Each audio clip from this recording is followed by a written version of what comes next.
Shall we go ahead? Yes, please. So we'll start in 20 seconds.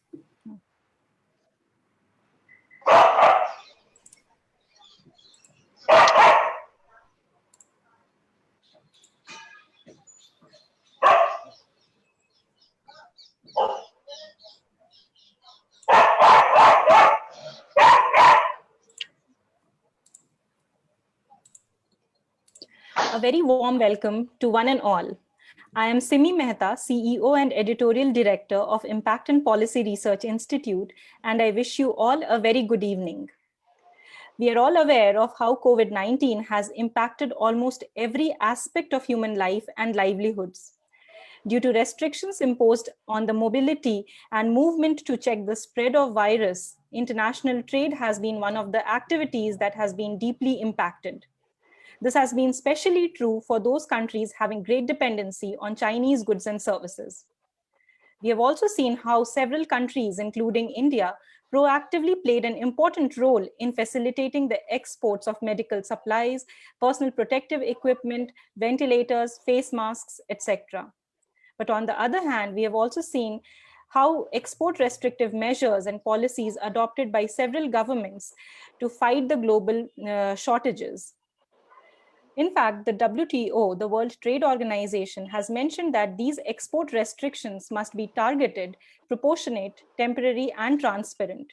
And we also see that the trade now shows slight signs of rebound while recovery is still uncertain.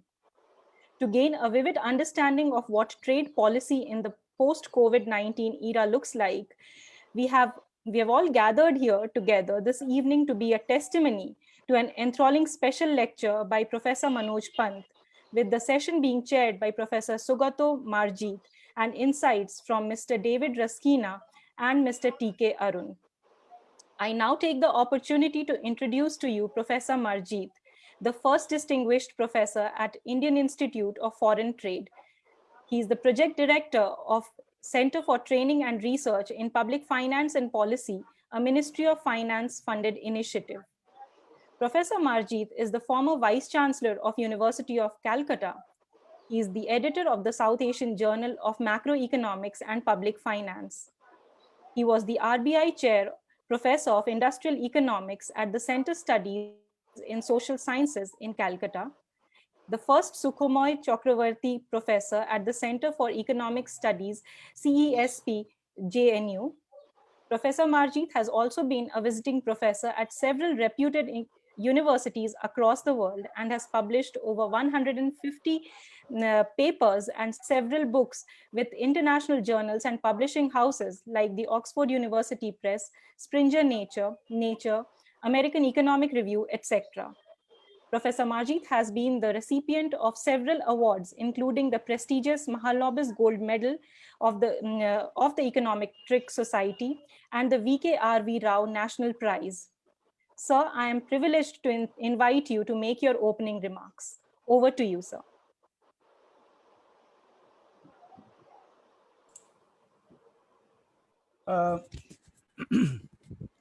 Thank you. Can you hear me? All of you? Yes, sir. Oh, good. Yes, yes, thanks a lot for giving me the opportunity to come and be present here and also to chair the session in which a very distinguished speaker is going to talk about trade policy. Of course, we are very close friends and we belong to the same institute, so we know each other very well. And also at JNU, I know Manoj for a long time. It's also a great opportunity to be with these distinguished panelists all around and those who are here today attending this talk. I'm just going to spend just few sentences because we are here to listen to Manoj, and he's going to talk about the trade policy post-COVID-19 scenario. And I believe that we are going to listen to one of the most competent, experienced economists of the country who is capable of speaking about the future of trade policy as it stands and the best practice that we should follow in the post-COVID-19 situation. So I'm going to listen to him because I'm going to talk about his talk for a few minutes after he finishes his lecture. So here I am, just giving the floor to Manoj. But I think Manoj also, you were going to introduce Manoj, right? Yes, yes. Go ahead. Yeah. Thank you very much, sir. Thank you very much, sir, for setting the tone of the session. And it is my honor to introduce to you Professor Manoj Pant, an expert on international trade. He is the director of Indian Institute of Foreign Trade. Before this, he was a professor at the Center for International Trade and Development, CITD, at Jawaharlal Nehru University. Professor Pant has earned his PhD in economics from the Southern Methodist University at Dallas in Texas, USA. Professor Pant has also taught in the University of Delhi, IIM Lucknow, IIT Delhi, Southern Methodist University, Columbia University, etc.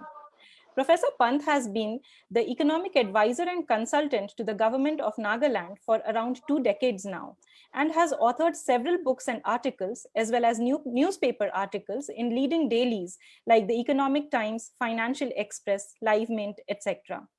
Professor Pant, I am so grateful you could join us today, and I welcome you to deliver this special lecture. Over to you, sir. Sir, your mic. Please unmute, yes. Thank you, Dr. Mehta, and welcome to Mr. David. Sugata, of course, old friend, and of course, TK, an even older friend with the Economic Times, T K Arun, and of course, Mr. Arjun.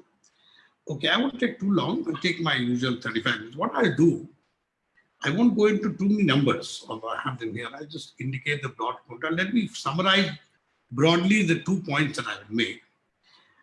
First, I will talk about how people have been comparing the present recession, COVID-19 recession, if you can call it, with previous recession of 30s in 2008. And let's not go back further than that. I'll make some points about that. And my point will be that they are not exact, they are actually quite different. And therefore, to give solutions from one to solutions to the other is quite out of the. And I think I will conclude that the reason is we economists hate to say we don't know. So we are like lawyers. We can't say we don't know. But I'll be honest to tell you I don't know. Second thing is then, given the fact that this is a crisis and all crisis leads to some change, I will talk about trade policy after COVID. I will talk specifically to India because we have an Indian audience, right? But of course, the implications to any other country in the world are obvious. And I will talk about how the implications of trade policy, maybe COVID-19, the crisis just frustrates it. But the changes in any case were due. And the reason why they were due, I will mention over time. So this is broadly the two things I will say. So comparing this COVID situation from say March, April onwards still ongoing with 1930s and 2008 recessions. Well, there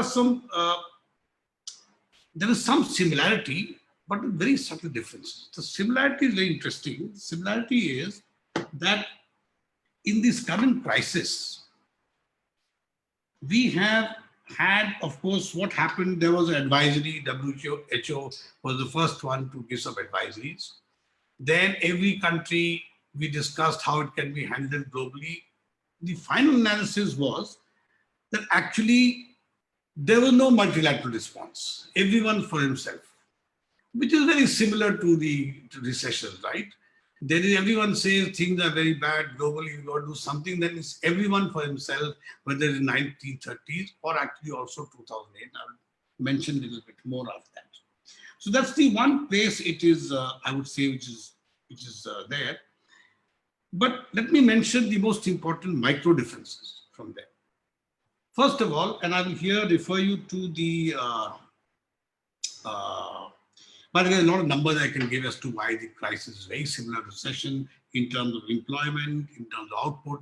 It's probably going to have much worse implications than 2008 for output, probably closer to the 30% decline in, in world trade, which happened in the 30s. That's probably what's going to happen in this period.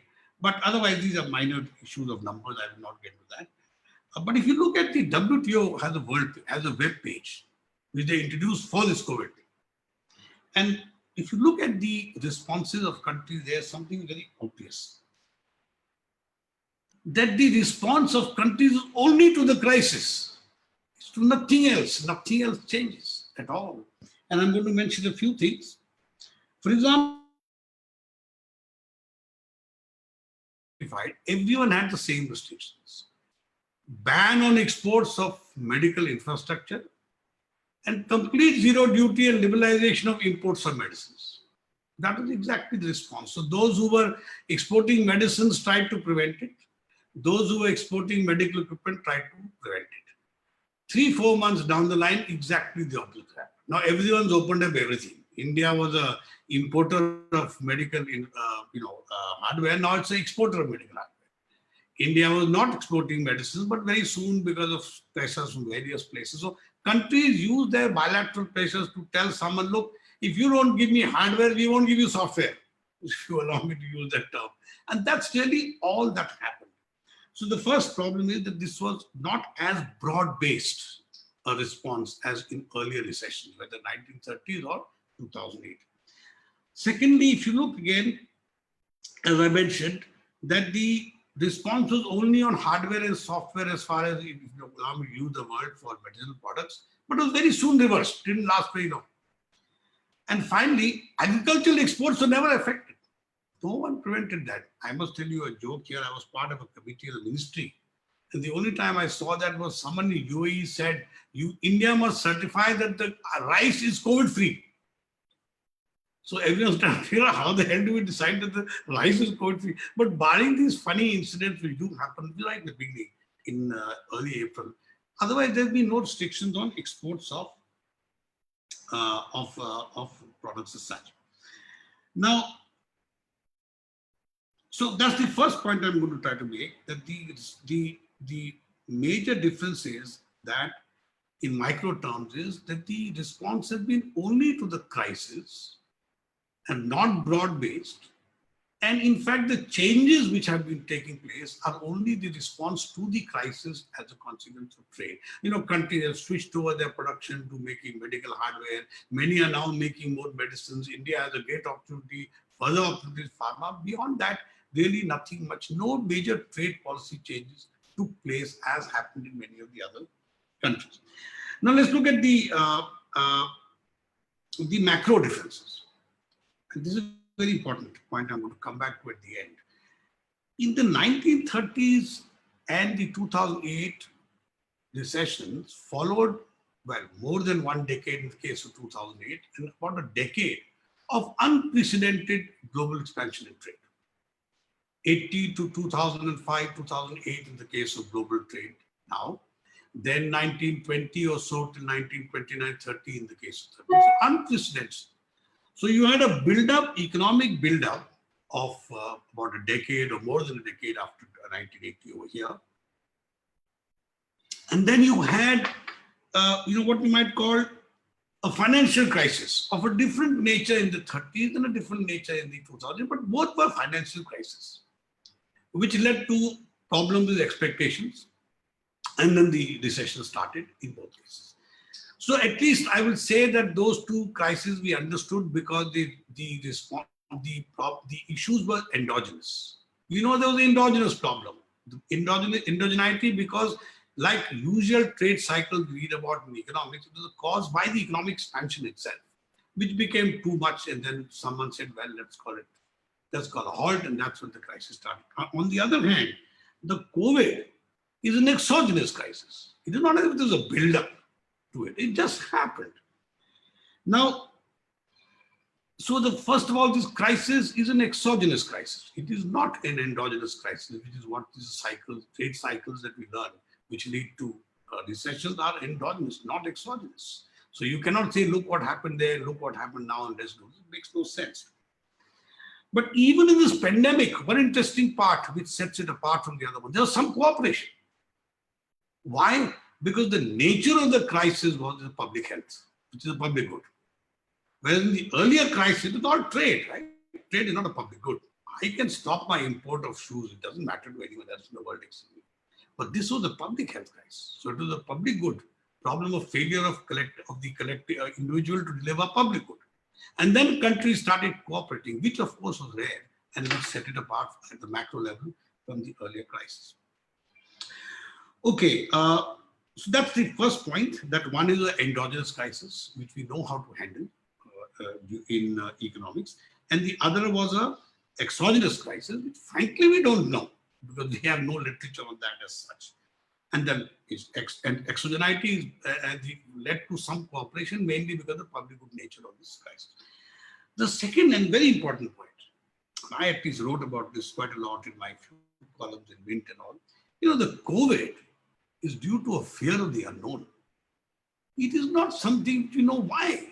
Why is it? Why did this fatality hasn't been as bad? Some people say in many countries, the fatality in the swine flu was worse.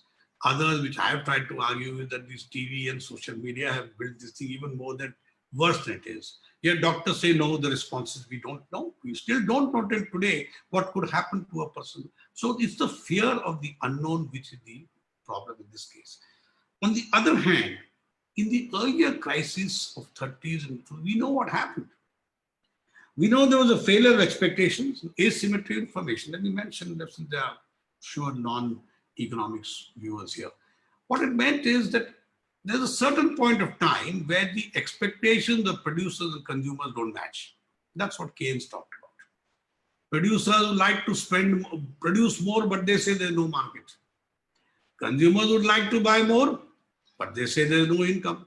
Now, if the two could get together, the producers say, okay, I'll start producing more, you guys agree to buy more, and it's no problem. But we know that the consequence is, of two different sets of agents, producers and consumers, not being together in a decision-making leads to what is called the isolation paradox. So you have a suboptimal situation that we end up with an unemployment equilibrium. Remember, Keynes talked about not unemployment, unemployment equilibrium. Someone else has to step in and say, I know better than these two guys, let me drop money from the helicopter and what is called pump priming. That was the Keynesian solution, which worked in the 30s extremely well.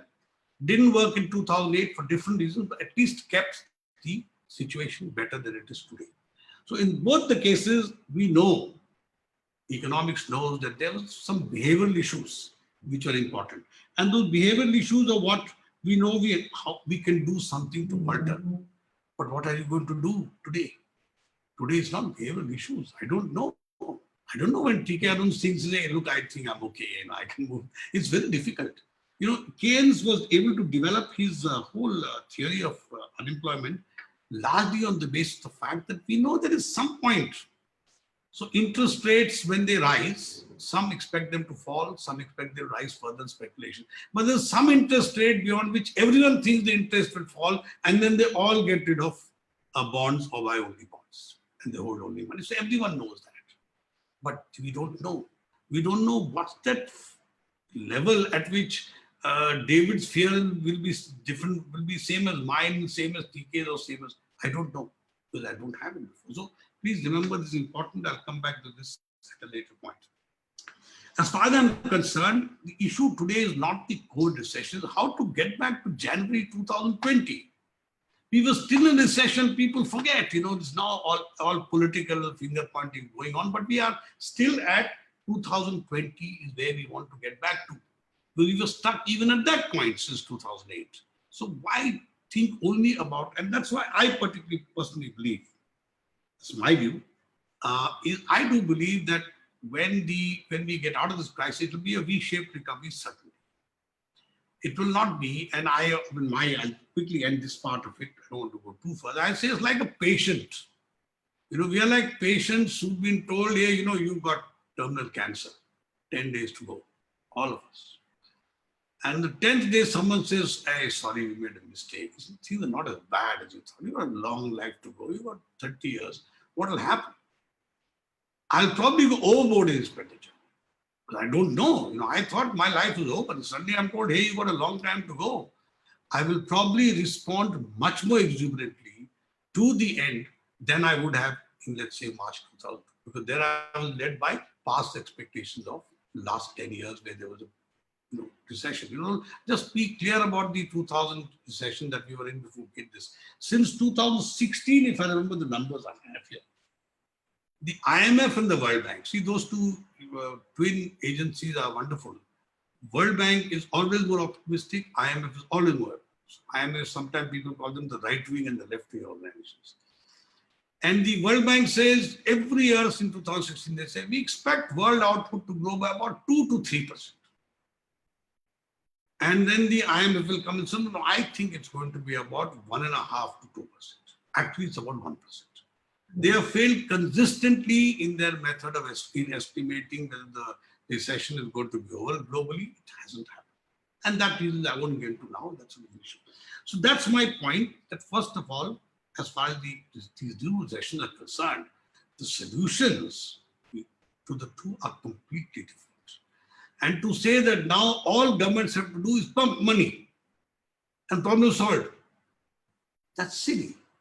I mean, that doesn't make any sense. I mean, economics tells that doesn't make any sense. Unless I can solve the problem of expectations, that fear, let me not repeat a cliche, frankly, till everyone knows that either it's disappeared or it's become less effective, or if I know the vaccine is coming.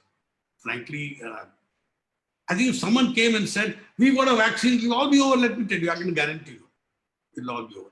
It's this fear which is the problem. It is not the lack of income. You know, let me mention one thing. Take the USA, whose numbers I've looked at.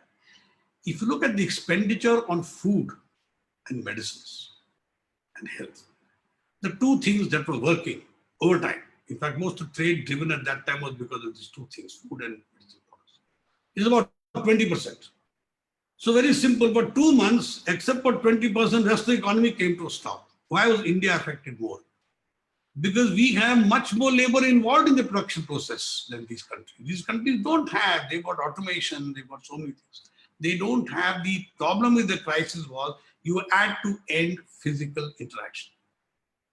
So the one thing to do is stop all trade, no port people, no product transmission of COVID through rice, for example, can't come. For India, the problem was the opposite. Now, either you can do a solution like China did. You know, if you come out of Wuhan, what we heard, we'll shoot you. We can't do that. Look what happened to migrants in India. Although, frankly, that was the correct strategy. Just no one move out, but can't do that. So I'm just saying that the solutions to the two are completely different, and anyone who says that the way of the solution to the recession in 2019, fair enough. But to say now in this COVID, the way to solve the problem is to pump money into the economy, a bad mistake. I mean, this is not how it works. And if you look at it, as far as I can make out, the USA, for example, pumped in a lot of money after the COVID crisis. Please go back and look at the numbers. They gave 1,500, 1,100, 800, my daughter got it. Money to the people, income tax, nothing. Most people built up a nest egg. Not very little of that was translated to actual expenditure. And that we know, unless some income is part of your long-term expected income, it doesn't make any difference to expenditure. So I'm saying that saying that, you know, let's all pump prime and pump money into the economy and problems solved COVID-wise is completely false, whereas it may be true in general. Okay, let me now come back to the Indian situation. About 10 minutes more, 15 minutes more. How much time? Yes, sir. 15 minutes? 15 minutes. Okay, Yes. very good. 15 minutes. Now let me come to the Indian response. And the Indian response is not what I'm saying. The response to me is not how much money you pump in and how much you do, despite the fact that government is bankrupt. You go bankrupt, someone who's bankrupt can't be expected to pump money. They will have to keep giving solutions. You take today, I won't take tomorrow, and trading future consumption for present consumption. That's possible, but they don't have money. But I'm saying that is not the solution to the present crisis. Let me look at, I'm not going to go too much into, and this part of things is important in terms of changes in trade policy. You see, if you look at India after 1990, we all know that. I will not talk about 1991, what all happened. Now, three things actually, if you want, four things happened, if you want, for India and really for all countries. One was tariffs. Tariffs were cut phenomenally, right? From something like 100+ percent to about 10, 15% in one decade, frankly, unprecedented by any historical example. I've never seen any country drop their average tariff from close to 100, in some case 300% to around 10, 12% average. It is unprecedented. The developed countries, we forget, had very high tariffs in the 60s, 70s. They did not suddenly, they have not been free traders right through, despite the fact that free trade was the philosophy. They've had high tariffs. So we dropped phenomenally, okay, in terms of tariffs. So that one issue is around tariffs. I'm going to talk about protectionism. The other, of course, is WTO. Now, WTO changed the game completely. The 1948 GATT said, it was a voluntary agreement, right? We think it's a good idea to get together, see what happens if we don't cooperate.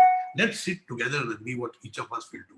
Once we agree together, then we'll implement it. If we do it individually, we'll be back to this session, world trade, the tariff-driven recession, or if you want to call it competitive devaluation recession of 30. So let's get together. But it was completely voluntary. No one is penalized. All developing countries were given a carte blanche. If you want to come on board, fine. Don't want to, that's also okay. Because the political economy of USA was then not the developing country. Their political economy was, we have got the Second World War. We are the only ones who are standing. All the rest are gone. No infrastructure in Europe, nothing in Russia, nothing in Japan. We are the only guys. We've got this, huge ocean around us. We'll rebuild the world, the Marshall Plan. But we can only rebuild the world if people buy from us, right? So how do we make people buy from us? Let's make the world open. Let's end this old system of UK and Commonwealth preferences. Let's get on this new thing called the GATT, although they vetoed the ITO, so that we can now start progressing. And actually, it's very successful. Free trade was extremely successful. Artist trade, global trade was very successful, spreading wealth around the world since 1950. So that's the second thing. Now, what WTO does, it opens the game completely. 48 GATT was only about merchandise trade, commodities. GATT says no, WTO says no, we also have to be agriculture. And we also must talk about services. Then the multinationals say, what about us? We do everything. What about us? So then we have trims. That is also on the agenda. And then the big companies say, but we are spending all the money on research. Who's going to protect that? So you get tips. So, the agenda is now, everything is part of WTO, and it is made mandatory. It's a huge jump from 1948. Anyway, that's the next game changer of WTO. Then we come to FDI, especially in the context of FDI. You will find that in the period 1990 onwards, number of investment measures were taken for investment liberalization. Even China did not have a reasonable foreign investment policy till 1990, foreign investment. India started with 93, I think, a plan which is said that we've now encouraged them. So FDI became an element of policy. Now, what is FDI? FDI, you are either trading either a service or a commodity. What else is there? You don't trade companies, right? You trade either technology which is not known, invisible, or you trade a service, or you trade a commodity. Nothing else is there. So it's a trade by any other means. So FDI became a new part, and finally RTAs. So what I'm going to argue is that all these things, the trade policy is no longer what it used to be in the 1960s and 70s, because the nature of the world game has changed completely. And therefore, to assess it on the basis of what very silly articles I hear in many media today from very well-known people, I think is quite silly. Let me indicate that. First of all, consider tariffs. So I'm saying trade policy now to me is not just a case of tariffs, it is tariffs plus your issues of WTO and FDI and plus the issue of RTAs. All these together make up trade policy. Let's look at tariffs. The first point I'm going to make is tariffs are no longer. The only visible thing we have is tariff is what is notified by people to the WTO. And people alter their applied tariffs, they can change. They cannot alter their bound tariffs, they can move their applied tariffs up and down, and that is what we talk about as protections. Take India also. But what I'm saying, going to argue is that this is no longer an indication of protectionism. And the reason is because the nature of commodities trade in the world has changed dramatically. From the 50s and 60s when we all learned, many of us learned, Sugata learned, I learned, and now we also teach what we call is protectionism.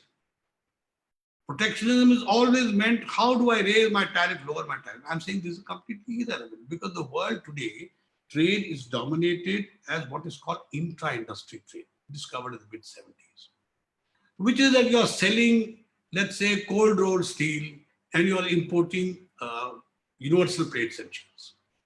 So it's trade within the same industrial classification, what we call, or if you want to call it more routine words, trade intermediates. It's no longer I export food and you bring me computers. That trade does not exist anymore. The whole of the literature on protection is fascinating because I teach the same thing in trade theory.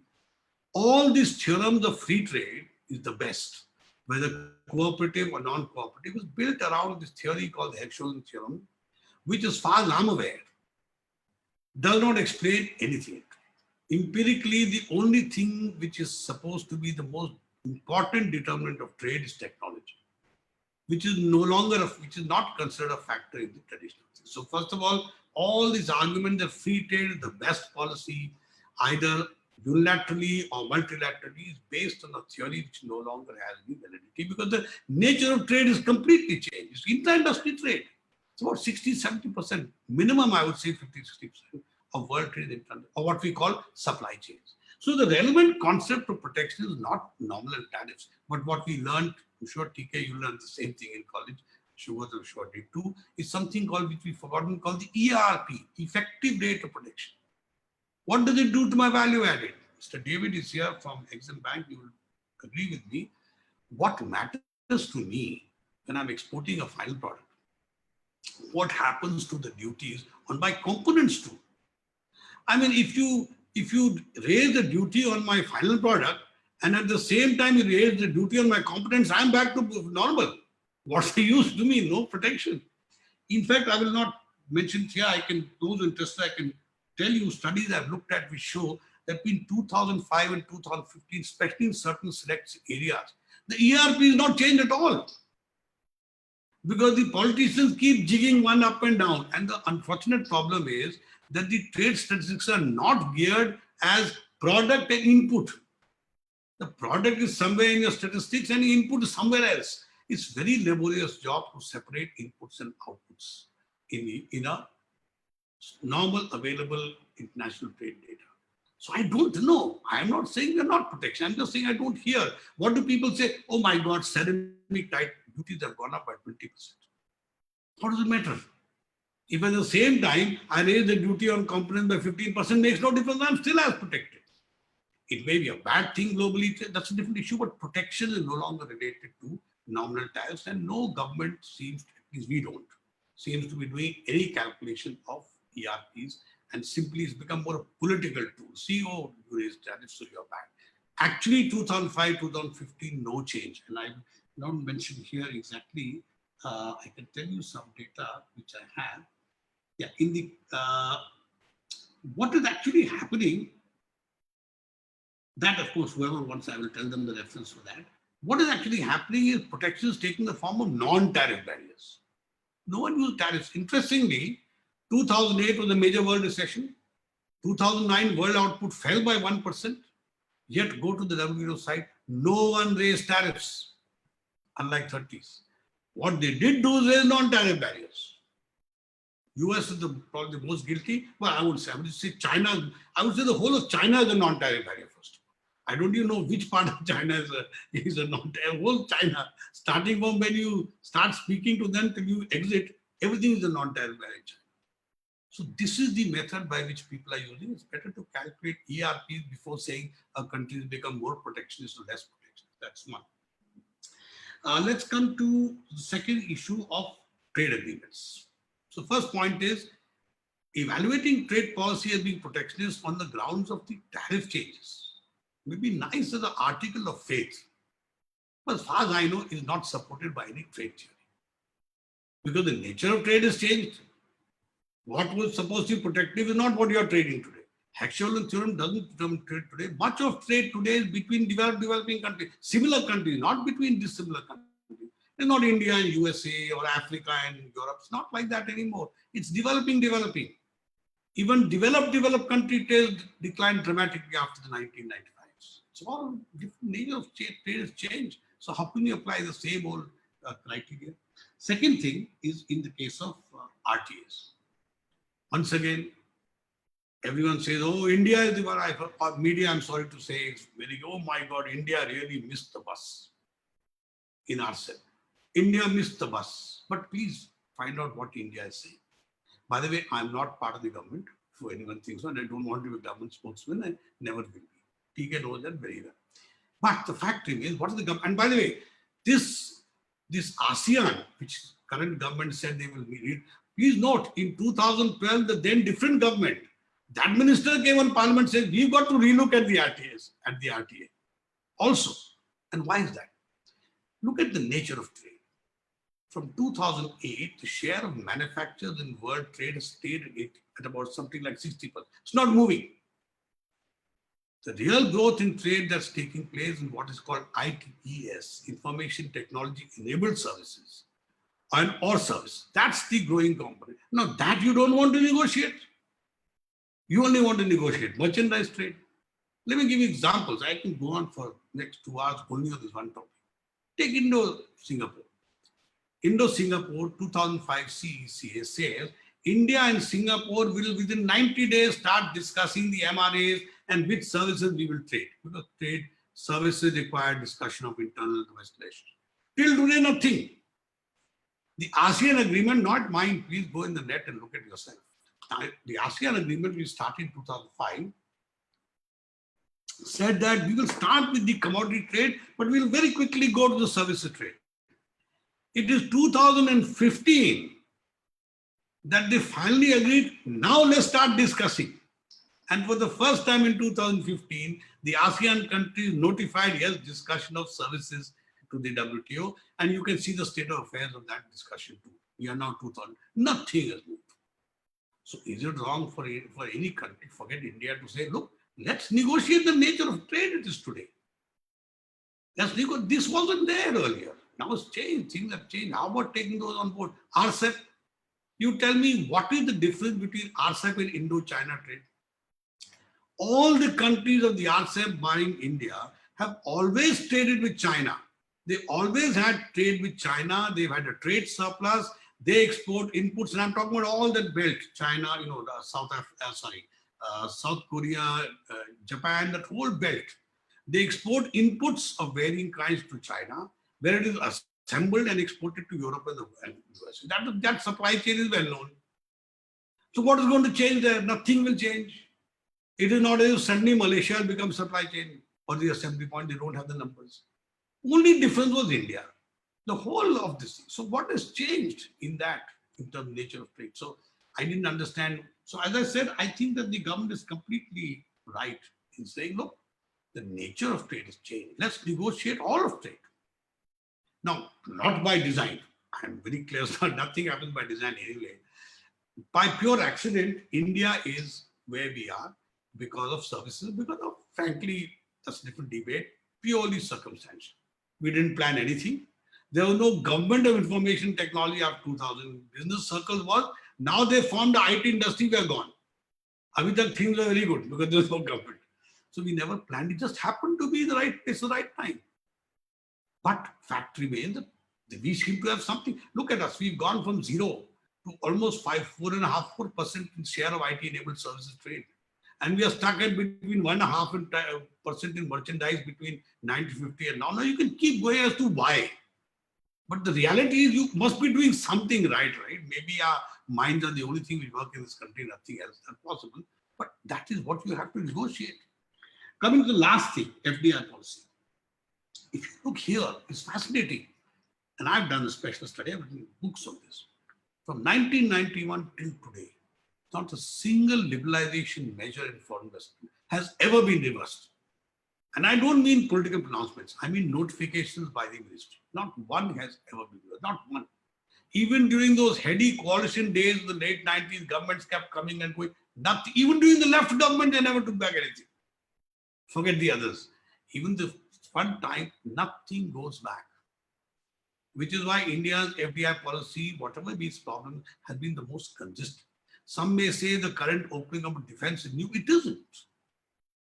It isn't. The day you agree that defense for the rest of the world is industry just like everything else, you're back to normal. Just because it's not part of WTO doesn't make it a special industry. There's nothing new. And nothing has ever been reversed. So I'm simply saying why the FDI policy change has been so important. There are many people who talk about Atmanirbhar, their slogans, and everyone's got their own interpretation. Whatever I can see is one thing the government seems to be committed to is technology. I don't care what the reasons are. Everything I have read teaches me the only thing determines trade is technology. Resources and labor are not the factors. Just because you have cheap labor doesn't mean I'm going to suddenly export a lot of labor intensive products. That's again a complete debate whether India has an unskilled labor advantage or not. But I won't get into that. But the fact remains, technology was thought as something which could never replace resources. Oil is the one example that has shown that over time technology replaced oil also. And you can see the trouble that the Middle East countries are. It's going to get worse. Right now they're stuck at 40. Even if this crisis gets over, no one's expecting oil to hit anywhere beyond 50. Those 130, 140 days are complete history as far as I can see. Technology is there. So technology does not transfer because you sign agreements. Okay, I sign an agreement, please you will transfer technology. How will you do it? It's a intangible. The only way, empirical studies I'm saying, and there are many of them show, the only way you can transfer it is by learning by doing. You tell a guy, come in city. Maruti is the biggest example. Who knew in Maruti, what did Maruti bring? It brought an outdated motorcycle engine which they put in a car. But if Maruti had not been there at that time, can you imagine what would happen to us in 1990s? When pollution became a problem, you'd be running the low compression engines. Secondly, they created a new method of working on the floor, the shop floor, which many companies adopted. It's all learning by doing.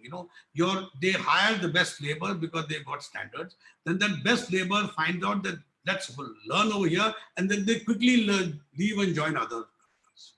So it's learning by doing, getting advantage of external economies and labor markets and in areas, locations, which is why you get these clusters, which is why you get this is the one you need. And this is not going to happen without FDI. So let me sort of stop here and say two things. First of all, just because we don't know anything else, let me be with my fellow economists say, I can't say mujhe pata nahi. If I ask me to say batao kya, if I say mujhe pata nahi, then say bhaiya wapas jao tum masteri. I have to say something, right? Oh, yeah, absolutely. Now what you must do, change this and do that. Nothing will happen. As far as COVID is concerned, till that fear goes away.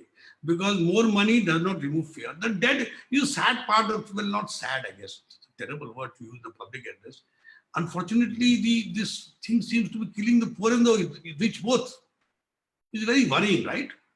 Because TB you can ignore, it's something which only hits the poor now, but this is hitting everyone.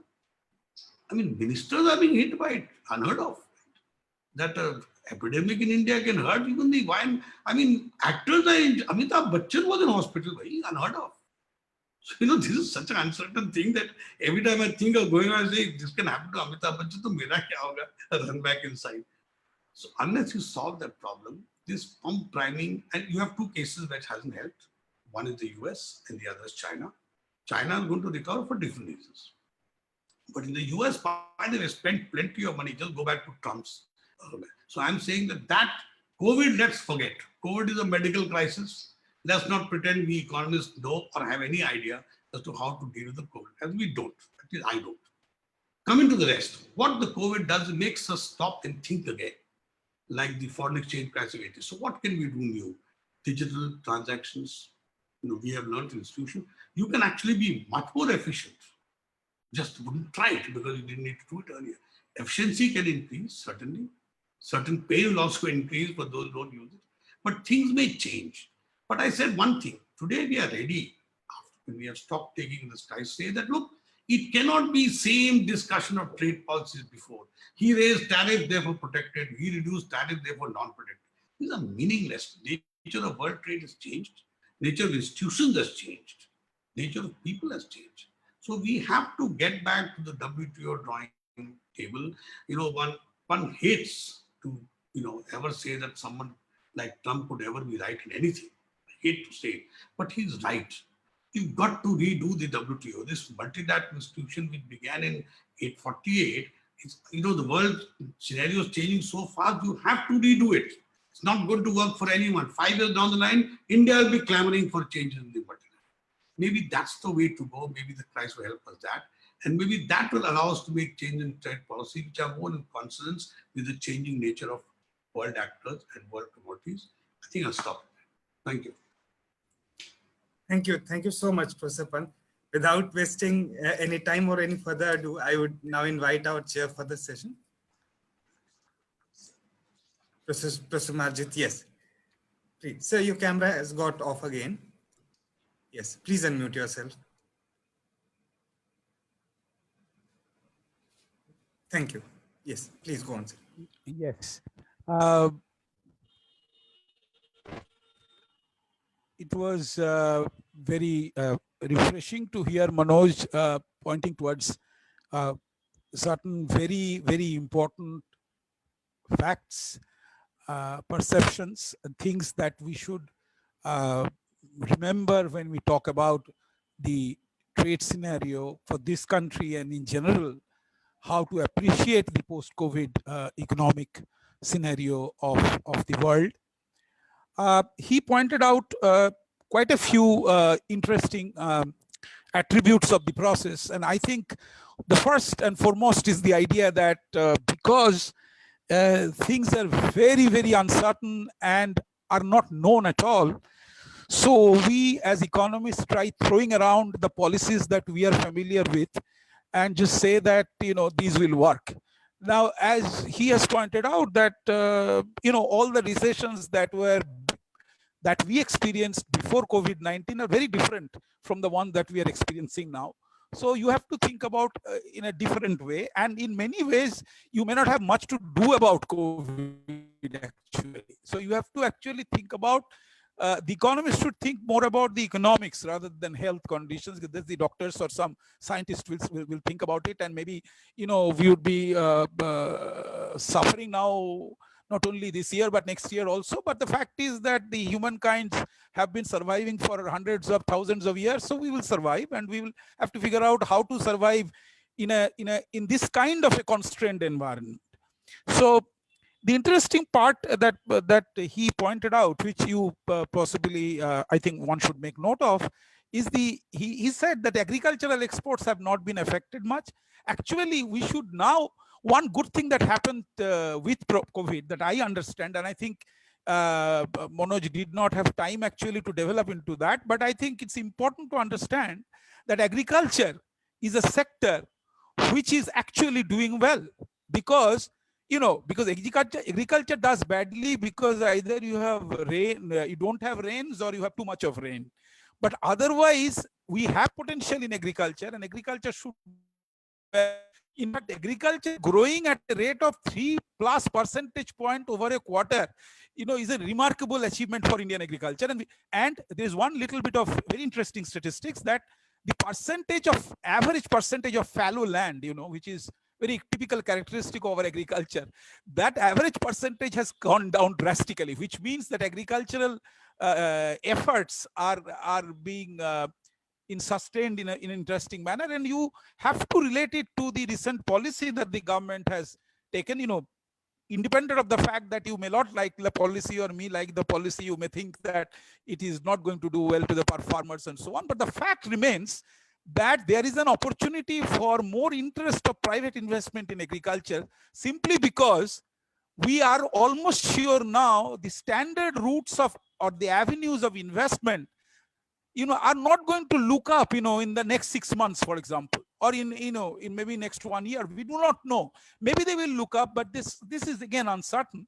So good thing is that agriculture, we should focus on agriculture. It's a positive thing that, because of, we are doing the right thing because of the wrong reason maybe. But the question is that agriculture needs to be focused. And he has pointed out that agricultural exports have not been affected. And it is the basic idea is that if there is no broad-based rethinking about what Indian economy will do after COVID, because first of all, the government has to face up to the challenge now. That is one point. And the second point is this medical hardware, software, the way Manoj is interpreting that. The idea is that you did not have enough PPE supply of that. But once you started producing that, you found that you have a comparative advantage in that in some sense. So you start exporting PPEs outside. So basically, sometimes, we study this in our trade theory, revealed comparative advantage. We actually sometimes do not know until and unless you get into that business. And basically, we are not in ideal conditions actually will not make you exert to the extent that you should. And therefore, things sometimes happen for a reason, and then it happens, that we are more inclined to experiment with certain things, and we do it well. That's kind of thing. And there is one point he mentioned which is very interesting, that the build up to the crisis of the earlier years was a huge expansion in trade and output and GDP. Everything is expanding and so on, etc.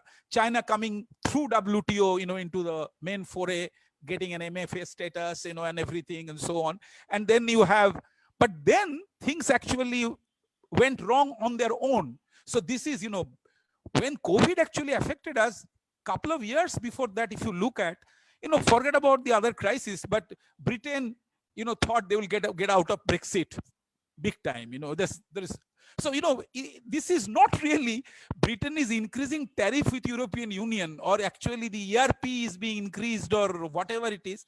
It is a jump, what we call sometimes it's a finite change. That is, we are not in EU anymore. And that has led to many such, sort of, you call it protectionism, we call it, in fact, this is something beyond protectionism. So that trend has been there. And before we could digest the consequence of that, we were hit by COVID-19. So that's there. So far as trade is concerned, as I'm in complete agreement with Manoj in two aspects, is that this RTAs and so on, that India is a part of, China is also part of. Main issue all has been actually to get more markets for China, because China, doesn't want markets in Vietnam or in Indonesia or in some other countries, because that's not they are looking for. And given the fact that Donald Trump actually, badly or goodly, we do not know, they are trying to cut back Chinese imports there. I can, as an economist, I can see that most of this is due to wrong reasons, but the fact is that China wants more markets. And it's a big country. It's growing. It was growing at a rate of 9%, 10% for decades.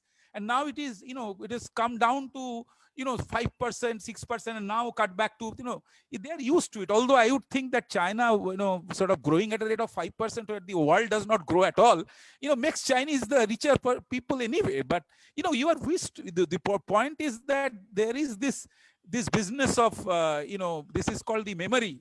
Short memory, it's the sense that we don't, it's the habit formation syndrome that we call it in consumption in the dynamic sense, that there is a habit of actually getting, earning like 8% growth rate. But now if you are 5%, sometimes in India, we have this huge debate that why India is losing 0.5% in growth, but India was not growing at all for many years and was growing around 3% for decades, and then India grows at a rate of 4-5%.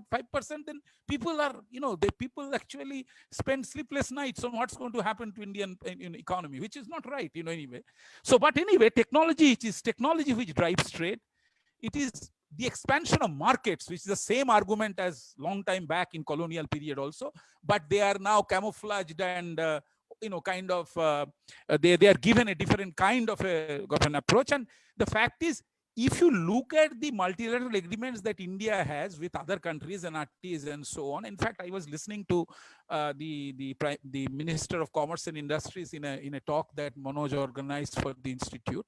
The fact is, most of us do not really know whether India can actually salvage something from those kind of multilateral agreements. And what India did, I think it was reasonable that they put their foot down and said, we are not going to, before we actually allow more markets for you, why don't we take into account that India has a lot of interest in other markets?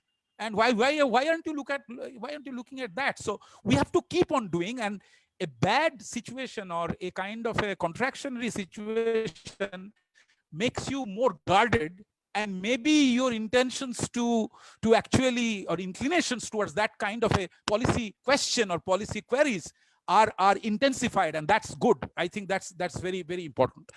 The so the multilateralism important, learning by doing, that he said was very important. I have only couple of points before I finish my part. One is that there are certain industries that you can see that India is good at or was getting to be better, but those industries really have suffered. That is tourism, for example. Tourism industry is actually gone down the drain. So in a way that we have to figure out that how to develop the tourism within the country much more than expect tourists to come from abroad. And also this tourism is a contact intensive industry, which means that if there has to be gatherings, there has to be people moving around. So there is a big question mark as to how that industry is going to be pampered to some extent, and this thing. The second part, which I think is good for India, and I think Manoj has already said about it, is the idea that if you are not exporting too much at this point, the things that you are exporting a lot, or you are actually good in terms of the growth of exports, is IT-led services and so on, which you are going to do anyway. In fact, there is a recent data that I saw today. They are saying that e-commerce, the booming of e-commerce has actually increased the number of white-collared workers being hired for this sector by at least 2 million in the last 6 months or 4 months. So from I think from 7 to 9 or 5 to 7, something like that. So basically, booming of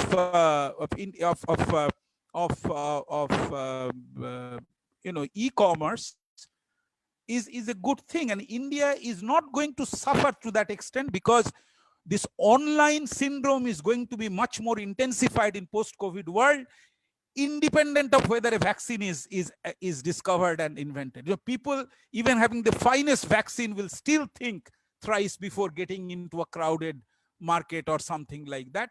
As long as you are not like some of our crazy citizens who actually do that now because of Durga Puja and others.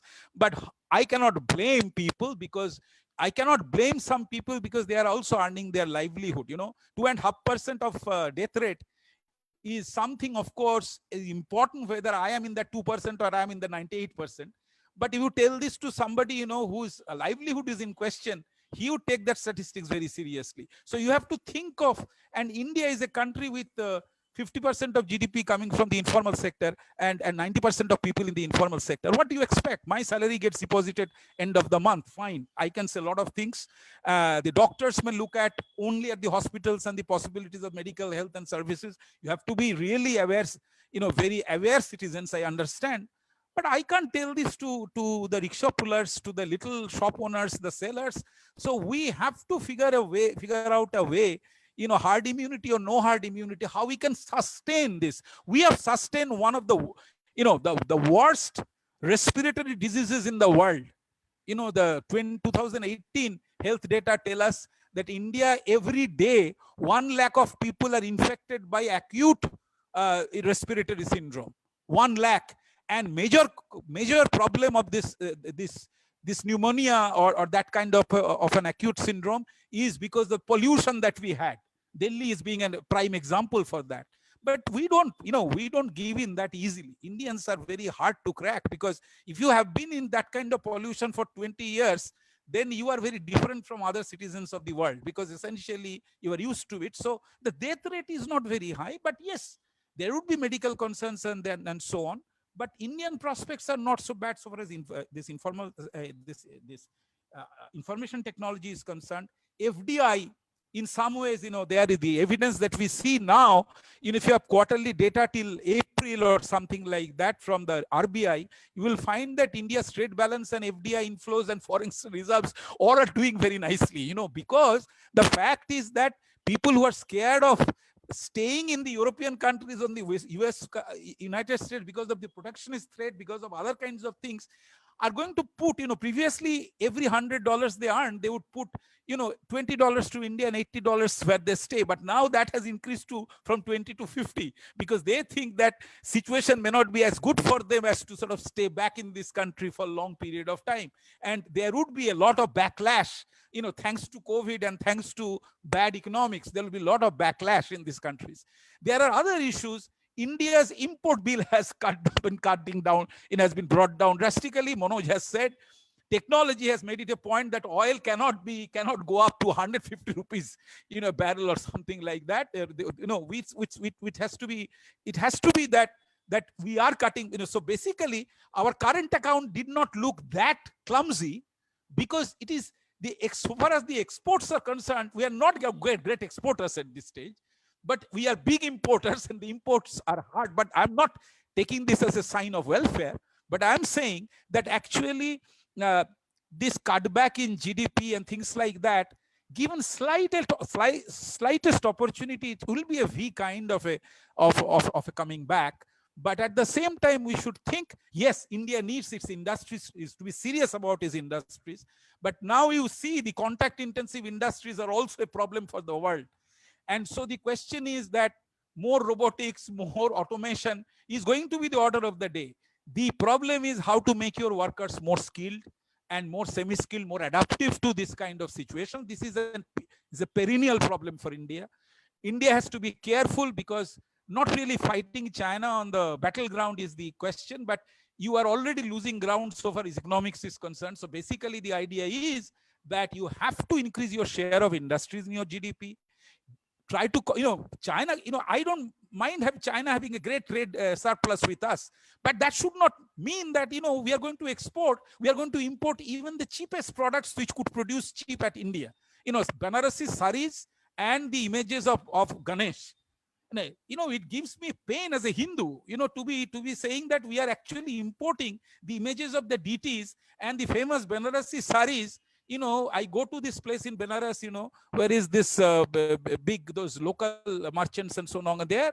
And they said that, sir, why are you so fussy about buying, this thing? You said, we have got Chinese Benares, why don't you buy that, which is like 1/3 of the price that you can, this thing.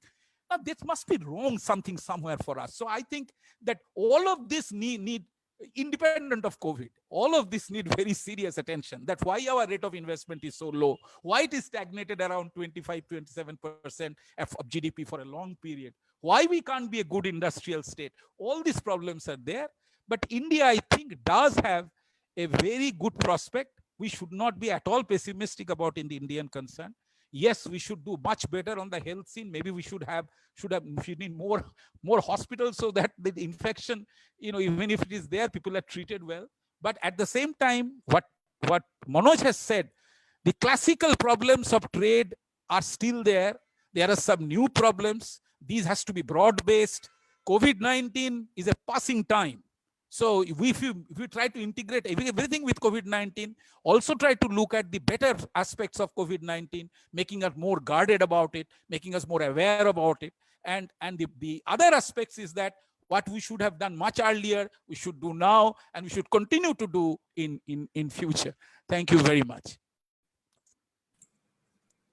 Thank you, Chair, Professor Marjit, for giving your reflections. Now, without wasting our any further time, let me introduce our discussion to reflect upon Professor Pant's lecture. So, Simi, why don't you go on and introduce Mr. David? Thank you very much.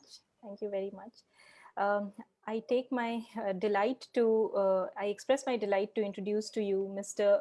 David Rasquinha, who is the Managing Director and Chief Executive Officer of the Export-Import Bank of India. He has served as a member of several working groups set up by the RBI, the Reserve Bank of India, on facilitation measures for exporters, working capital finance to software units, etc. Mr. Rasquinha has also served as the resident representative at the bank's Washington, D.C. representative office. He has lectured on various aspects of export financing at the National Institute of Banking Management, RBI's Bankers Training College, the Jawaharlal Nehru Institute for development banking, as well as various bank training colleges, academic institutions, industry bodies, both in US and India. Mr. Rasquinha is a member of the national jury for the CII EXIM Award for Business Excellence, a total quality management award based on the total quality management model of the European Foundation for Quality Management. Mr. Rasquinha's insights on export credit and Indian economy are highly sought after. We are so grateful to you, sir, that you could join us. I now invite you to make your comments. Thank you, sir. Thank you very much, Dr. Mehta, for your kind introduction. Ladies and gentlemen, it's been a pleasure to accept this invitation from IMPRI and to listen to the lecture by Professor Pant. Professor Pant, it is often said that economics is the dismal science, but I notice you managed to bring a smile to many of our faces repeatedly. So I don't know, either you're not an economist or economist is not a dismal science. After all, we'll have to pick and choose, but may I compliment you on a wonderful exposition where without using any numbers, you were able to make your points so brilliantly. It was really a pleasure listening to you. And I fully concur with what you said and what Professor Marjit also just said. COVID is a one-off instance. And just as the Monetary Policy Committee looked through current spikes in inflation to look at monetary policy, we need to look through COVID. Whatever are the challenges facing Indian exports or the opportunities for Indian exports, they existed before COVID and they will exist after COVID. And we need to look at them without the lens of COVID. If we look at Indian exports between 2016 and 2019, 3 to 4 year period, Indian exports actually grew at a CAGR of 8% over this period. Now, bear in mind that this is in dollar terms and the rupee was depreciating over this time. So if we take a look at the exports in physical units or in rupees, the growth is even more. So on the one hand, we can be very happy and sit back and say, hey, exports are doing very well. They're probably doing even better than many other aspects of the economy. And that is a valid way of looking at it. But is it the only way? Perhaps not. Because we also need to look at exports in two other frames of reference. One is how are we doing vis-a-vis the potential that we have for exports? And there the answer is not so good. Secondly, at the end of the day, we export in order to earn foreign exchange to pay for our imports. What we've actually been seeing is that the trade deficit has been widening. The current account deficit has not come under control as much as we would have liked to. So therefore, clearly, we can't be happy with the way exports are going just as it is. We need to disaggregate and find out what has gone wrong. What are some of the issues, leaving aside COVID, that have maybe prevented us from growing our exports even faster? The challenge, of course, is going to be that because of COVID, the global demand for exports itself is reduced. Global trade based on the WTO is going to shrink anything from 3 to 13%, depending at what point of time you pick an estimate and go with that. So let's come and look at Indian exports per se. Where exactly are we perhaps not doing well? And a critical point was already mentioned by Professor Pant when he spoke of technology. He spoke of a new world, of a new area of technology coming in as a new factor of production, leaving aside the original classical factors of production. Let me give you some numbers. I'm sorry, Professor Pant, I'm a banker and bankers love numbers. So I have to throw some numbers at you. If you look at the technology content of Indian exports, then a different picture seems to be arising. This share of our exports, high-tech exports, that is the technology content, was 7.7% in 2008. This increased to 9% in 2018. So in 10 years, the shift was hardly anything much. What about our competitor nations? It's difficult to identify a single competitor nation. So let's pick some approximate peers. For Hong Kong, the share of high-tech exports was 64.6%. 64.6%, we were at 9%. Now you'll tell me, okay, Hong Kong is a small enclave. There's a lot of enclave trade going on. Fair enough. For Malaysia, it was 52.7%. For Vietnam, it was 40.1%. These figures are so stark as to leave us almost gaping. Clearly, we are not spending enough on R&D because ultimately technology exports flow from a R&D base which develops new products that the market will want, both the domestic as well as the international market. And we need to be looking at what are we doing as far as R&D is concerned. R&D is predominantly driven in the government sector. Government fosters academic institutions which engage in R&D. And of course, there are certain private sector institutions, but the disparity is huge. The private corporate sector does not pay as much attention to R&D. You have exceptions in pharma and fine chemicals, but the vast scope of the Indian corporate sector is simply not willing to take the long view and spend as much on R&D as it needs to. Here is where the public sector is actually taking the lead and has a much greater reliance and a much greater idea of the importance of technology and R&D as compared to the private sector. We also need to look at global value chains. Today, the world has become, there was an old slogan sometime back with mobile phones saying that geography is history. Yes, geography is history in many ways, not only from mobility, but from a product. The products we deal with every day are including components and sub-assemblies from so many different countries that determining value added is a mathematical challenge in itself. Now, we need to have a much greater participation in global value chains, for which we have to build our manufacturing sector, which comes back to what we said earlier. Ultimately, exports are a symptom. They're not the problem. The problem is your underlying manufacturing sector. If the manufacturing sector is in a funk, and a recent EXIM Bank paper on Atmanirbhar Bharat pointed out that manufacturing sector is stagnating. If manufacturing is stagnating, then how can manufactured exports grow? It's simply a logical impossibility. So this is something we need to look upon. Coming on to the R&D point particularly, typically developing economies spend less on R&D. Developed economies on an average, and the figures vary, spend about 2% of their GDP on R&D. China's spending on R&D as a percentage of its GDP in 1996 was 0.56%. Today, in 2015, 5 years ago, it had already crossed the 2%, which is the hallmark of a developed economy. Where is India? I don't want to even mention the number. That gives you an idea of what is the challenge facing us. Another point we'll make, and this has a relevance to technology, and Professor Pant mentioned it also, services. We are an economy where services form more than 50% of GDP. Yet when we talk of exports, most of the media, most of the discussion tends to focus around manufactured exports, because that is considered to be the traditional exports of goods. But exports of services are important. In fact, we are one of the few countries who run a surplus on services and a deficit on trade, which narrows the current account deficit.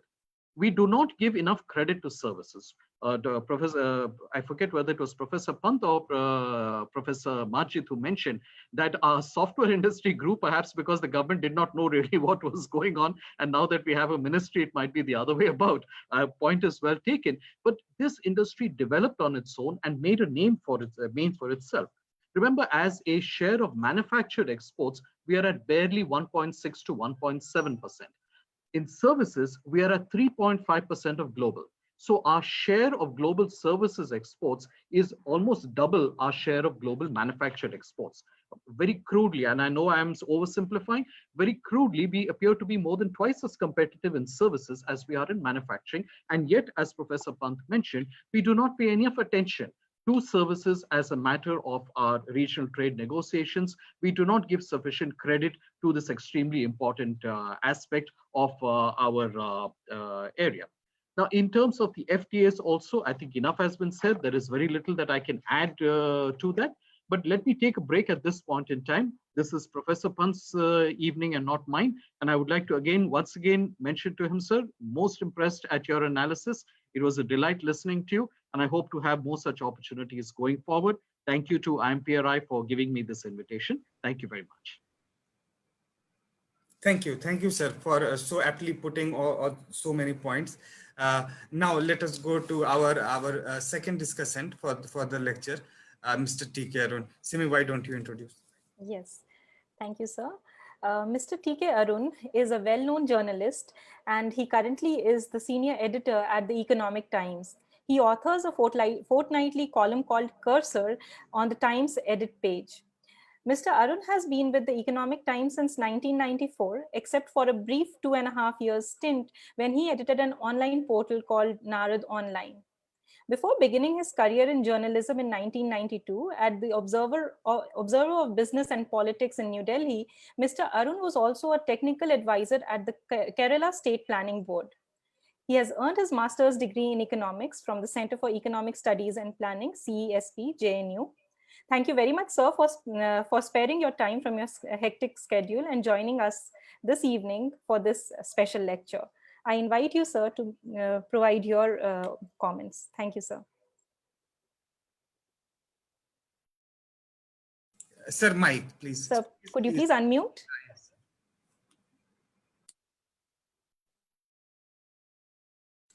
No, not working.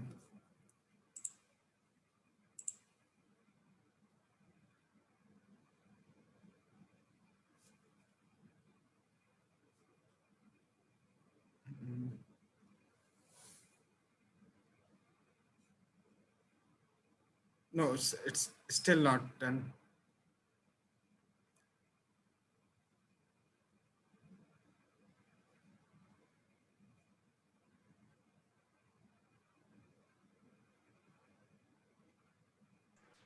Look at the bottom left-hand corner of your screen, TK.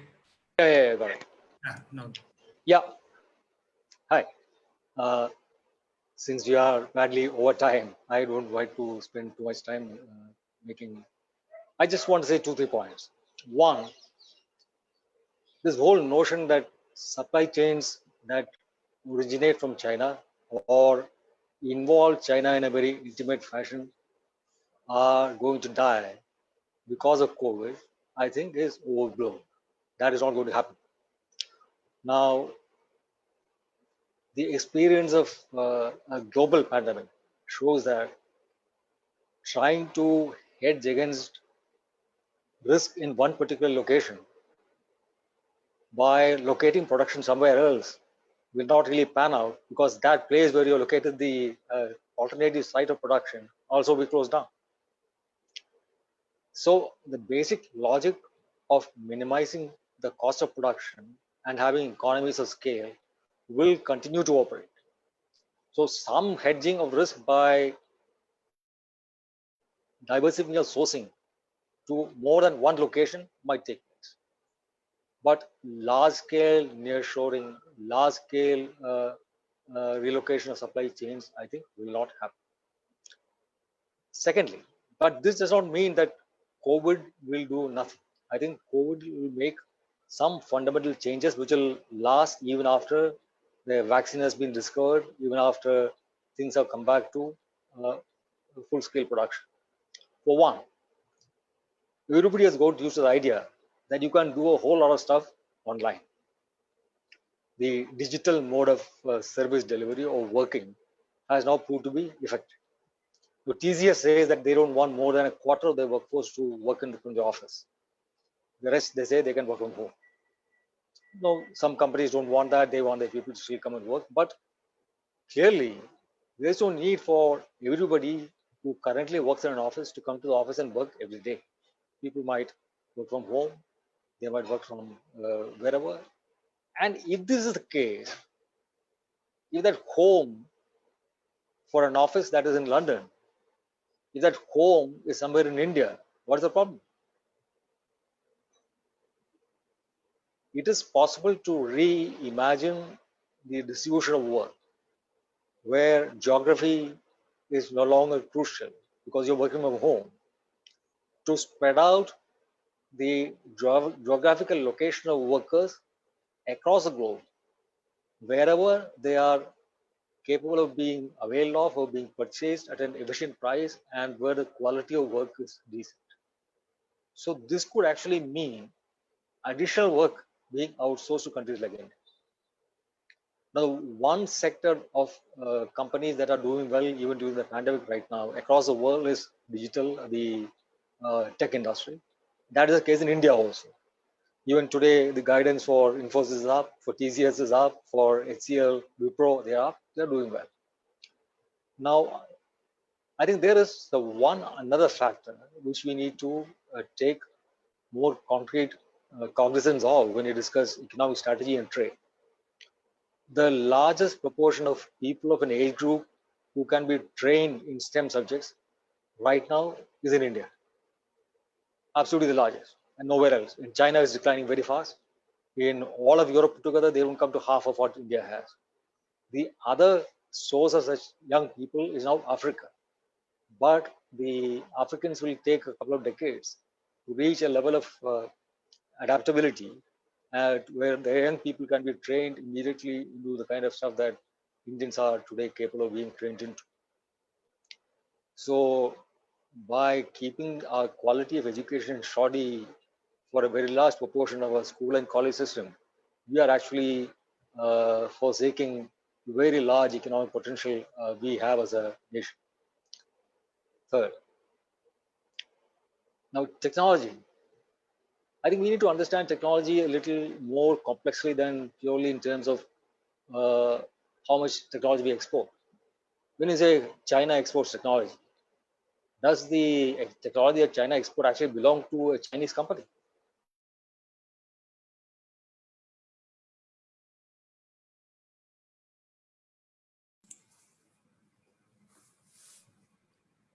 Or some kind of a global commons are no longer global commons.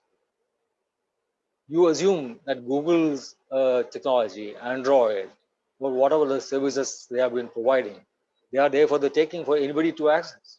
That is not the case. They have a distinct national stamp and they can be controlled, shut down by the United States government. Now, do you want to be in a situation where you are perpetually dependent upon a flow of technology whose tap is in somebody else's hand? Now, the Chinese are clearly going to go ahead and develop their own technology ecosystem. They will backward integrate right from the design of the chips, which currently ARM does for Qualcomm or wherever, or what Intel does. They will do the design. They will develop the machine to build the sophisticated chip making plants, which Taiwan currently has, which Intel currently has. And they will develop an indigenous technology system. Now, if you are serious about being strategically autonomous, or having the capability to decide our own destiny, then India needs to have this technological capability. So it doesn't mean that we have a phased manufacturing program for a telephone, for a handsets, where you include the plastic body, the battery charger, the adapter, and say, aha, we are doing manufacturing telephone. We need to be able to manufacture the chip. We need to be able to design the chip. We need to be able to do the chipset. We need to be able to manufacture or at least have the control the technology or the screen. So unless we reach there, to say that we are exporting technology will actually mean nothing. So we are at a very primitive level when it comes to our own technological capability. Now, what COVID has demonstrated is that a whole lot of resources that we have at our command can be summoned and channeled to produce concrete results, as in the case of PPP machines, as in the case of the equipment, as in the case of the respirators. Out of nowhere, you got your defense organizations to identify the individual components that go into a respirator. Different companies made these individual components. Somebody put it together, and we have his production line in respirators. There's no reason why we can't do that to many things. Today, even a dentist chair is imported from outside. Why? Can't we produce a stupid dentist chair in this country? But we haven't been. So I think many things will change from the realization that these are things we can do. Drugs, for example. The bulk drugs, the active manufacturing, so active pharma ingredients that go into drugs. These are all imported from China. But why? India used to produce them at scale in the past. But then, thanks to some idiotic policies on price control, and because of Chinese dumping, this entire industry died. We cannot allow this industry to die. And so, I mean, we must have a serious thing on technology to develop serious backward integrated capabilities. Now, all these areas which are emerging, the synthetic biology, the chemistry Nobel went to CRISPR-Cas9, the gene editing technology. It went as well have been a Nobel for biological sciences, right? Because it is actually about how you can introduce a particular genetic sequence inside a virus and introduce that virus into the cell or the organism in which you want to do gene editing, and there it will actually cut the gene sequence exactly where you want it to. Now, where are we in this? The Chinese have the capability, Americans have the capability, the French have the capability. Where is India? Now, we need to be able to do this, and we need to be able to do this precisely, not just by relying upon some borrowed technology. The new drugs that will be developed will be a product of synthetic biology. Today, there are cures for certain cancers which are available from Swiss multinationals at $1 million a dose. It is genetically tailored to a particular individual. It is being a reality. I think research in viruses that is going on now will produce wonderful cures. But then you need to be there if you want to gain from this. And these will not be amenable to reverse engineering the way we reverse engineered drugs in the 70s and the 80s. So we need to invest massively in our educational and healthcare infrastructure. And this is a basic challenge because it is ultimately human potential which articulates itself as economic and production capability.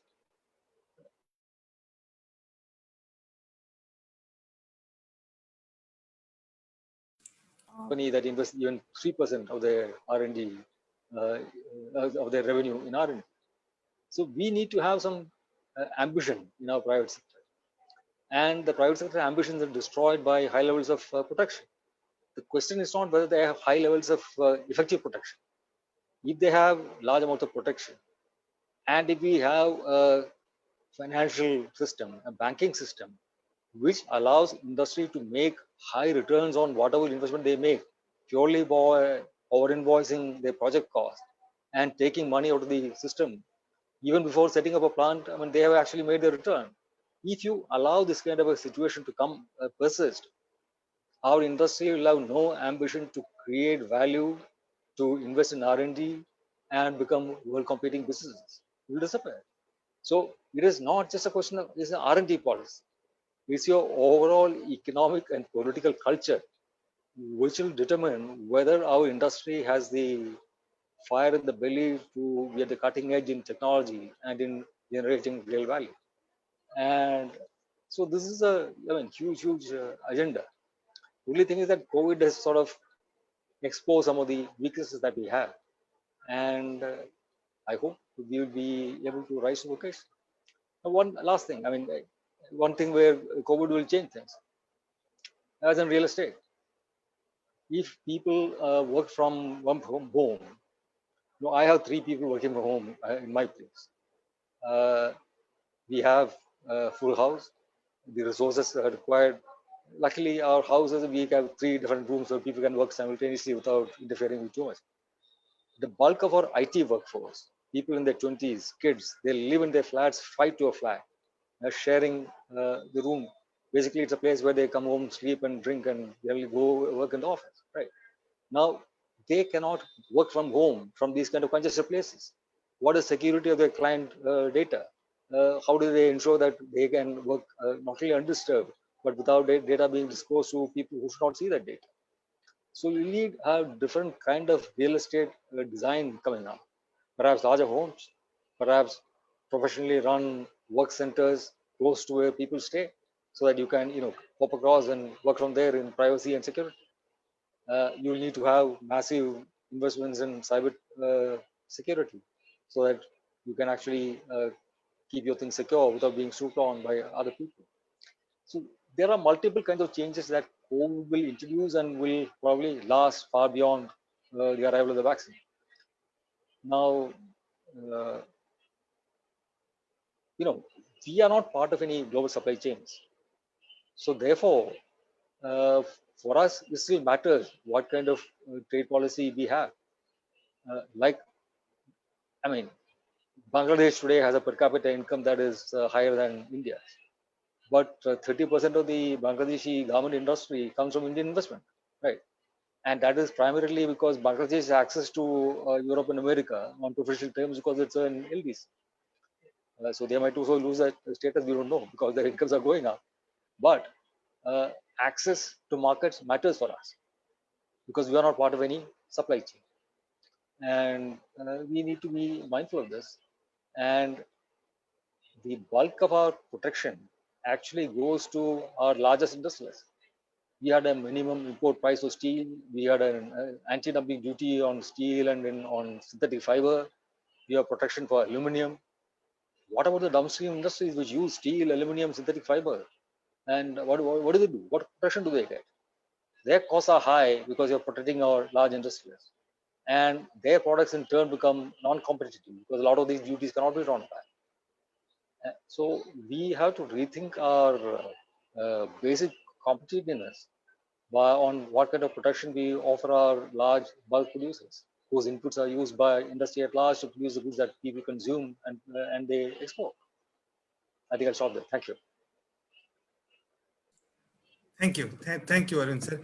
In the interest of time, Prof Pant, should I collect all the question and come to you? Yes, yes. Many questions have come. Just adding to what Arun sir has said, that we all know the Zhangzhou data company based in China spying all of us here. So again, those concerns are coming when we are talking about tech. And Arun sir also mentioned something about real estate design. I am working with Tongji University in China, and there I am with Professor Su, and I work on housing and real estate. They are doing that. With simulation and other things, designing houses, and I really can't tell you over WeChat, and we are having that things.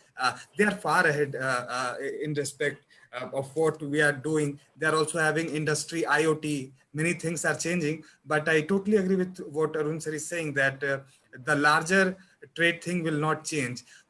We have Atmanirbhar Bharat. UK, Britain has something called Project Defend. I would totally agree with what Professor Pant is saying. The nature of trade is changing. The protectionism, our chair really mentioned that this is beyond protectionism, non-tariff barriers and other thing which sir has raised. And sir has really highlighted that the technology and R&D, our discussants also highlighted that those are the things we really need to look at. And in terms of tariff, I really wanted to add that the terms of trade between US and China, US has raised their duty from 7% to 21%, vis-a-vis China has raised from 17 to 21%, the average figures which what the economist is reporting.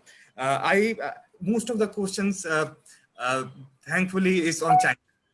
So I think sir can give a normal commentary on China, what is going on that part. But sir, RCEP, many things sir has really touched upon.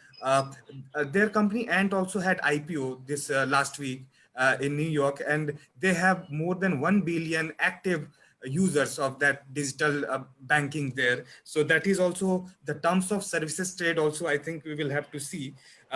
Really, sir, one phenomena I really like to add also because of US-China trade war and now what the global situation is.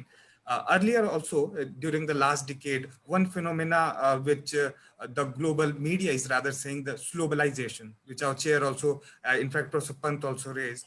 And now we are into this deglobalization. Sir has also mentioned that this corona crisis is exogenous crisis, and the endogeneity of the globalization and suspicion on the supply chains, global supply chains, that was increasing. Arun sir also highlighted that there will be some protectionist measure from countries into that, but not the large scale. Sir, what do you think that looking into the long-term expectation would be the changes going forward for India, especially this in the short to medium term, affecting all of this? And really, sir has said that this has made up stop and rethink again. And how do we do it again and negotiate? So, sir, what should be the way ahead? Also, the numbers have come, and they are also not pessimistic. I would say the numbers are really reaching. Our macroeconomy is strong. So what really our trade policy or direction should be? Over to you. Some more questions have come, but in the interest of time, on Doha development round, there is something. And on manufacturing, one question is on STEM to Arun sir. I would suggest to send you in the chat box. Prof Pant, over to you. And sir, if you allow, we can have one minute to our discussion. If Prof Okay. Pant, over to you. So what do you want me to answer? No, sir, the concluding comments I would rather say. Okay, so you don't want me to specifically answer the question. Yeah, sure. See, I think I by and large agree with what people said. You know, I was simply trying to argue that this discussion of trade policy around COVID is a bit overdone. I mean, COVID is a medical issue. Will it as a crisis lead us to change our trade policy? I don't know. All I'm saying is nothing much has changed as such. You know, now, you know, I think Arun and TK and many people talked about. I'm glad we all agree on two things.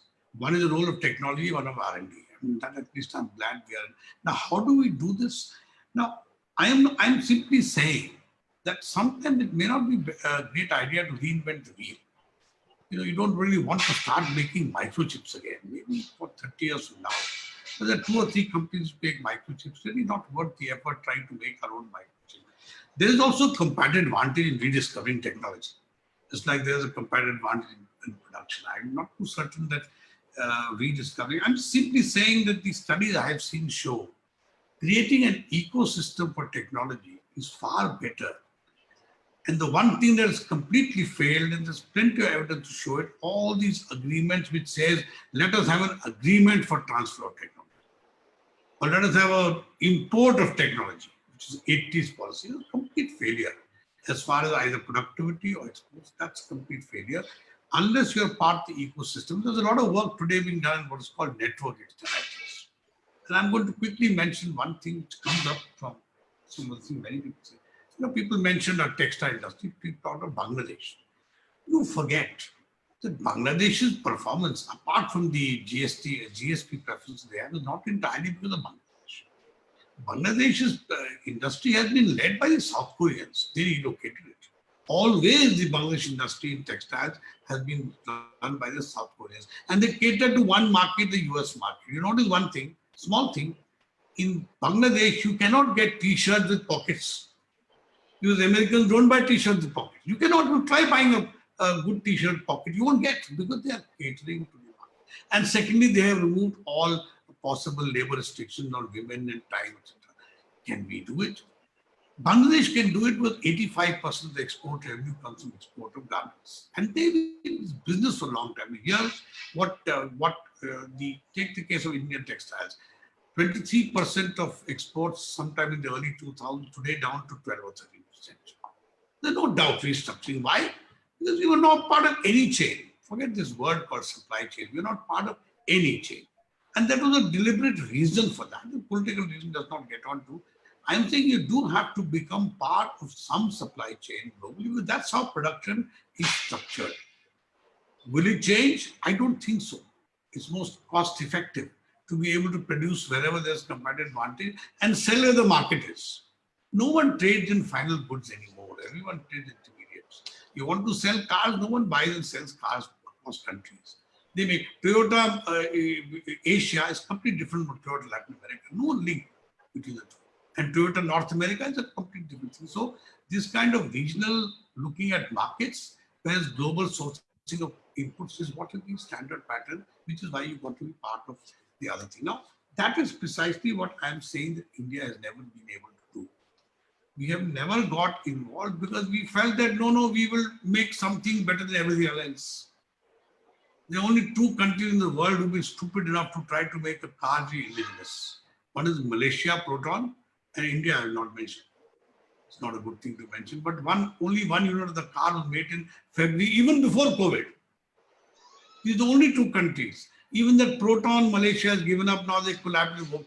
It's silly. It doesn't make any sense. It goes across all economics. Now, what does Indian trade policy do? I'm simply trying to point out that instead of going about this beaten track, and some of the best known international trade fairs keep harping on that business, that you are protectionist because your duties are going up. I'm saying that is not protection.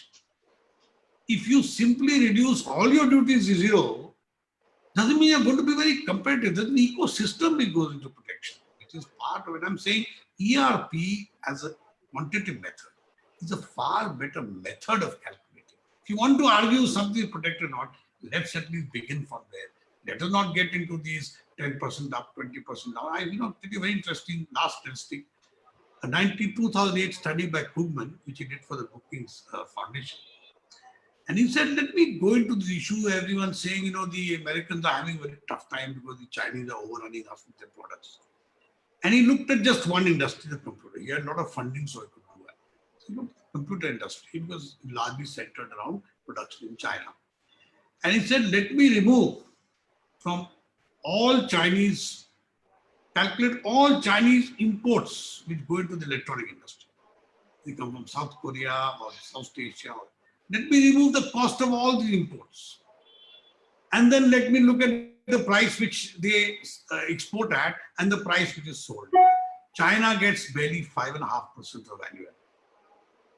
But now if you do that in India, they'll say, oh my God, humko khali 5% mila. But your 5% is something you won't get anything otherwise.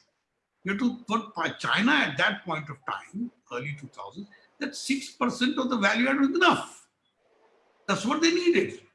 They were first trying to raise the salary from what the Chinese salaries were in the early 1980s or 70s.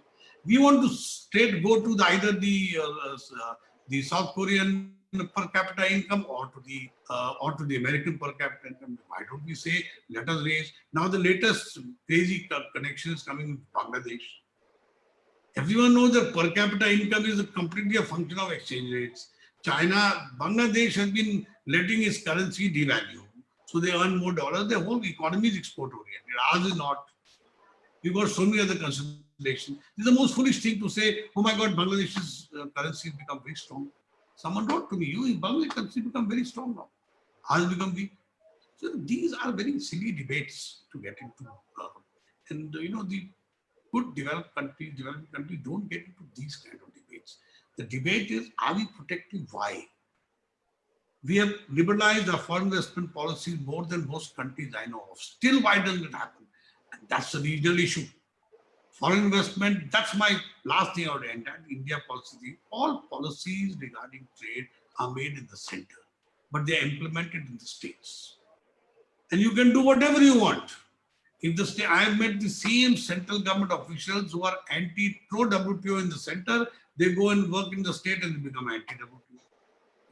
The nature of the bossy. So unless we can figure out how to solve the center-state problems, you will never get it because you don't, barring a few. That is why your 1991 reforms were very successful because they only required changes at the center.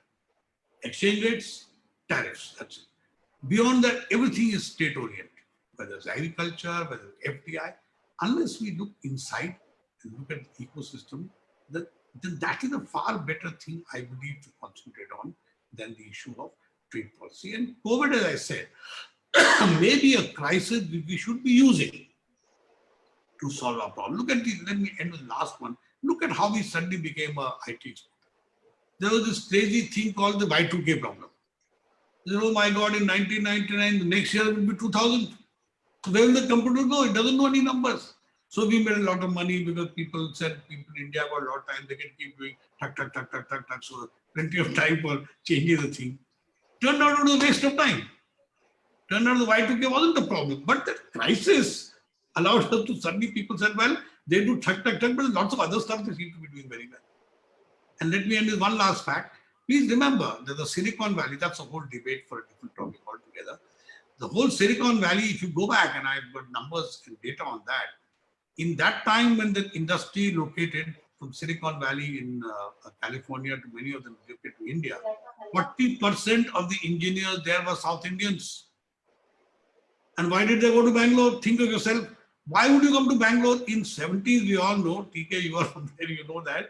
Bangalore is known as a place where your parents retired because nice weather. Whoever stayed in Bangalore. But they all went there. Why? Because they belonged to there. They went there. Why did people go to China in 1979? China was a disaster in 1980. They never traded. Why did they go? Because there were people from Hong Kong. They said, let's bypass all the GSP stuff which we are losing. GSP was a big advantage. So where did they go? China is the obvious place because the brother is on the other side of the road. So the obvious place to go. So I'm just saying, being at the right place, India is once again, I agree, India is the point we could gain. all this change which COVID is going to make it. Frankly, on COVID is the one thing which people will not trust China on. Whether the Chinese are guilty or not is not the point. But that's one thing which people are going to remember sometime. But we have to get our act together. Just because we are the only one there, people aren't going to come. I think I'll stop at that. There's plenty of time. Thank you once again. I enjoyed the debate. Thank you, Prof Pant. I think our discussants also have many things to touch upon. So, or we can also wrap. But Arun sir, would you like to add anything? No, actually, I have to clear the edits now. I'm very late. Yes, helicopter economy, so many things. Really, I think in the interest of time, we should wrap. Simi, why don't you propose a vote of thanks? Yes. Thank you very much, sir. Thank you very much to everyone. It is my honor to propose the vote of thanks for this special lecture. I, Simi Mehta, CEO and Editorial Director of IMPRI, extend my heartfelt gratitude to Professor Pant, Professor Marjit, Mr. David, and Mr. T K Arun for generously sparing your time from your busy schedules and contributing to such an enriching discussion. I hope we'll have the opportunity to engage with you again in future deliberations. I thank the audience for joining us on Zoom and Facebook Live. I also thank Dr. Arjun and for moderating the session so well, and IMPRI Tech team for handling the virtual meeting so well. Thank you again, and I wish you all a very, very wonderful evening. Stay safe, and thank you. Have a good evening. Thank you. Thank you. Bye. Thank you, sir. Thank you all.